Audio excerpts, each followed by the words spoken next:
Αυτός είναι ο μικρός μου αδερφός ο Τζορτζ. Αυτή είναι η μαμά Γουρουνίτσα. Και αυτός ο μπαμπάς Γουρουνάκης. Πέπα το γουρουνάκι. Ζωγραφίζουμε. Σήμερα η Πέπα και ο Τζορτζ ζωγραφίζουν.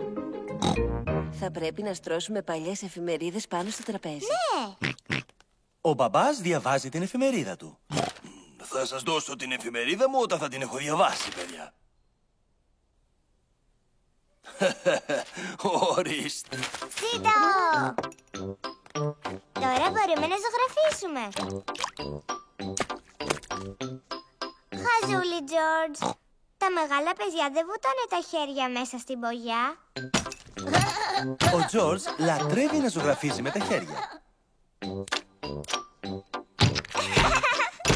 Η Πέπα λατρεύει να ζωγραφίζει με τα χέρια.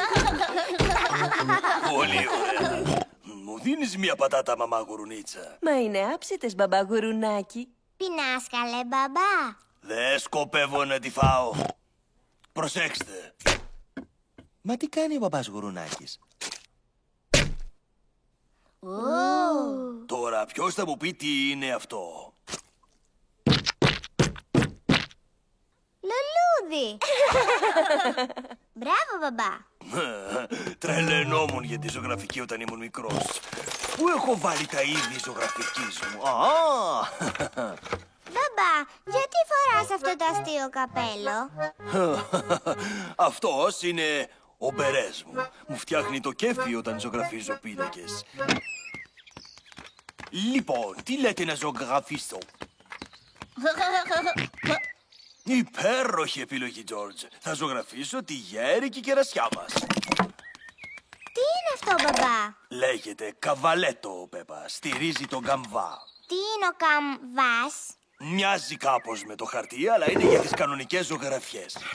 Οδοντόκρεμα είναι, μπαμπά. Όχι, Πέπα. Αυτές είναι ειδικές μπογιές για μεγάλους καλλιτέχνες. Ορίστε. Με ποιο χρώμα θέλετε να αρχίσουμε? Με το κόκκινο. Γιατί κόκκινο, Πέπα? Γιατί το κόκκινο είναι το αγαπημένο μου χρώμα. Πρώτα όμως πρέπει να ζωγραφίσουμε τον ουρανό. Κοίτα, τι χρώμα έχει? Μπλε, φυσικά. Πολύ ωραία. Ας αρχίσουμε με το μπλε. Και τώρα η κερασιά. Θέλω πράσινο για τα φύλλα. Αφού δεν έχουμε πράσινο. Μη φοβάσαι. Αν ανακατέψουμε την μπλε μπογιά με την κίτρινη μπογιά, φτιάχνουμε πράσινο. Η ανάμειξη του μπλε και του κίτρινου μας δίνει το πράσινο. Τι ωραία πράσινα φύλλα. Και να και το γρασίδι μας. Και τι θα κάνουμε με τα κλαδιά? Ούτε καφέ μπογιά έχουμε. Εμείς θα τη φτιάξουμε. Θα ανακατέψουμε το πράσινο με το κόκκινο.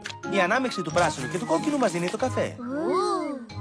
Ο μπαμπάς ζωγραφίζει τον κορμό και τα κλαδιά. Wow. Μπαμπά, μ' αφήνεις να κάνω εγώ τα κεράσια? Ναι, Πέπα. Βάλε το δάχτυλό σου στην μπογιά και πίεσέ το πάνω στο δέντρο. 1, 2, 3. Έβγε. Η σειρά του Τζορτζ. Μας είσαι σπουδαίος ζωγράφος, Τζορτζ. Ωραία. Η ζωγραφιά μας τελείωσε. Ζήτω! Ω, ήρθαν οι πάπιες. Γεια σου, κυρία Πάπια. Ζωγραφίζουμε ένα πίνακα. Οι πάπιες πατάνε πάνω στις μπογιές του μπαμπά Γουρουνάκη. Ξουτ, ξουτ, άτακτες πάπιες. Ξουτ, πάπιες, ξουτ. Μακριά από τον πίνακά μας. Όχι, οι πάπιες άφησαν χρωματιστές πατημασιές πάνω σε όλο τον πίνακα. Τι ήταν αυτή η φασαρία? Μαμά, οι πάπιες μας χάλασαν τη ζωγραφιά μας. Για να δω. Οι πάπιες αφήνουν χρωματιστές πατημασίες στον κήπο σαν εκείνες που έχει ο πίνακας. Δεν χάλασε καθόλου ο πίνακας του μπαμπά, Πέπα. Είναι τέλειος. Ω, ναι. Είμαι ειδικός εγώ στη ζωγραφική, Το ίδιο και οι πάπιες.